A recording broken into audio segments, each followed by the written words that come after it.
Hindi ako makatingin sa'yo ng harapan. Dahil natitiyak ko na ang balang pumatay sa iyong kapatid ay ukol para sa akin.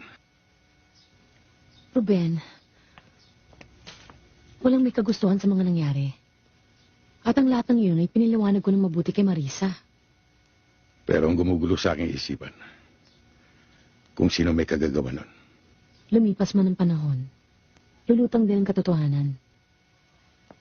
Mariel, malaking abala nang nagagawa namin sa iyo. Pati tuloy ikaw, naiipit sa aming mag-ama. Hindi ako ibang tao. Sa maraming taon na pagsasama namin ni Marisa, tinuring ko na siyang anak.